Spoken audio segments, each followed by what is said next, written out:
not even the media here in the United States, to see Undisputed. Nobody said that they didn't want to see that fight with Anthony Joshua and Andy Ruiz anymore because in the magnitude, Andy Ruiz dominated Anthony Joshua, dropping him 4 times and stopping him in the 7th round with the referee waving off with him standing in the corner. Deontay Wilder was dropped twice. The referee waved it off with him standing in the corner. Okay? Anthony Joshua was more visibly hurt than Deontay Wilder was. Now, Deontay Wilder has some more visible injuries with the blood coming out his ear. But Anthony Joshua was more visibly hurt and wobbled all over the place. Okay. The comparisons continue from Deontay Wilder being hurt and Anthony Joshua. They were both hurt. You know, he's saying who was hurt more. That's a very good question. But him saying wobble all over the place, come on. Like Deontay Wilder wasn't wobbling and falling all over the place. See, understand this, people. Wilder was dropped officially twice. Okay? 2. 2. But those knockdowns, those falls and slips could have been 3 or 4 times. Because if you can remember, if you look back at that fight, Wilder was fumbling all over there. What do you think he didn't have? He didn't have his legs. You need your legs to walk. And he didn't have them. So he was wobbling all over the place. So Blue is overlooking that fact. He's only showing you and amplifying what was wrong with Anthony Joshua versus Deontay Wilder. Okay? See, the bias is shining through. If you were non-biased, you could say, yeah, they were both wobbly.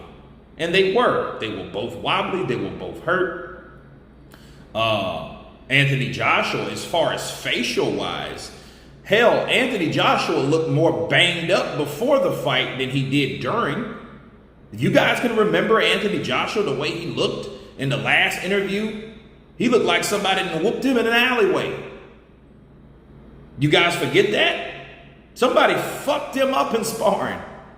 Okay? So, yeah, but versus Wilder was bleeding out his nose, his mouth, his ear. Dude, he was fucked up. He was fucked up. He was punch drunk. Anthony Joshua was fucked up and he was punch drunk too. So they both were that way. So if you're going to compare them right. Let's continue.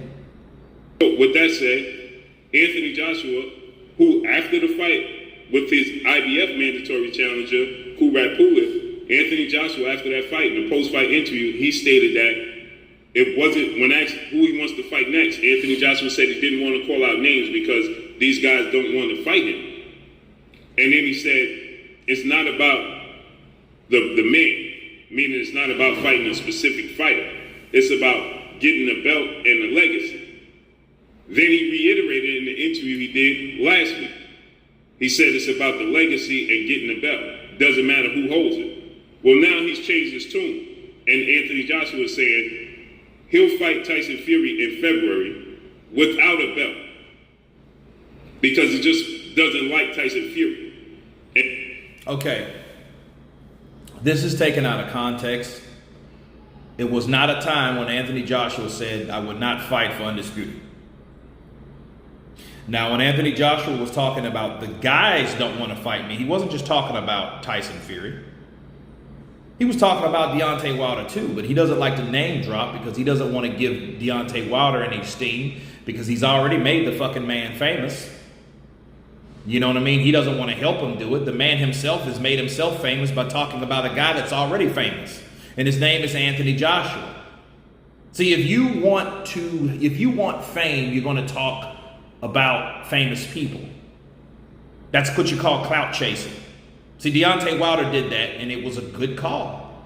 If you clout chase and you get $120 million contract just by calling someone else's name out that you're never gonna fucking fight, okay.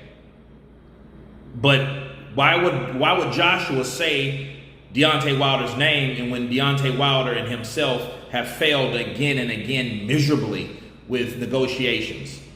Again, we go back to 2018, 12.5, then $50 million email, then $15 million, then another offer that included a split, then the 120 million or whatever. And Wilder, and the one that they paid attention to, they denied. Shelly Finkel shut that shit down when the money was offered to Deontay Wilder to fight on DAZN. DAZN at the time was regarded as just an app on someone's phone, not fucking realizing that you have smart TVs that do the same thing your damn phone does. So they're not really looking at the big picture, because they're already, their mindset is to a certain platform, and, that's their model, pay-per-view. So they weren't trying to hear another idea of watching a sports event. You know what I'm saying? So that was one of the problems also with Shelly Finkel and Al Heyman, and then of course Deontay Wilder. Deontay Wilder was just a pawn. Okay, he was a pawn in all this. They could have made the money, but they didn't want to make it without their business model, and their business model was pay-per-view. Okay, so with him saying, oh well, he'll fight Tyson Fury. Yeah, it's just saying I have no problem whooping his ass because I don't like what he did. And it was shitty what Tyson Fury did. Okay? Tyson Fury could have came up front and said, you know what? Let me break it down to you. Tyson Fury proclaimed that the fight's not going to happen. Not because he had an arbitration. Not because of the mediation turned into the arbitration. Not because of the idea of Deontay Wilder being the primary reason for the fight ever happening or ever not going to happen. He didn't say any of that. He talked only about the money not being there. Remember that? So how can you say that everyone knew about this situation, including Team Joshua, when all Tyson Fury's team talked about was the money or the pandemic or something else besides what really was the reason? Now, shout out to the LDBC. They got it right for once. It was about the contract. It was. They needed to honor the contract. And even I said, well, hey, if he had a contract, they need to honor it. Go back and look. Go back and watch. But if it was expired, okay, let it be done with it. That's why I was wondering, like, what the hell is going on? Because if it was that easy, there shouldn't be any mediation turning to arbitration in the first place.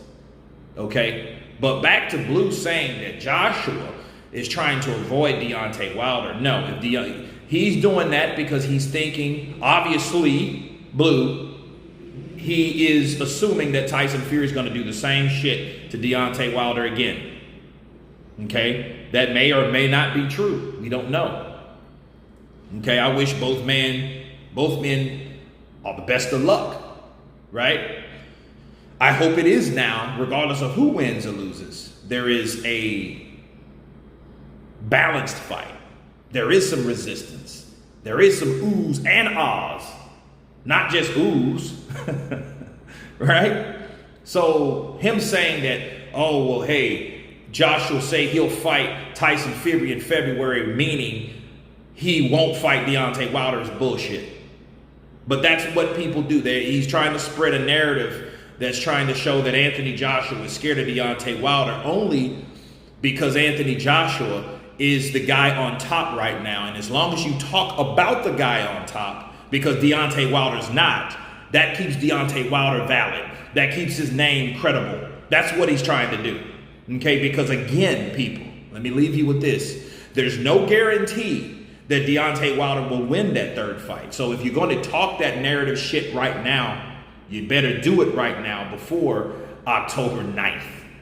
But anyway, that's my counterpunch on Blue Blood Sports TV saying that Deontay Wilder is being avoided by Anthony Joshua only to fight Tyson Fury without the belt. Anyway, please subscribe, and you guys been counterpunching. Peace.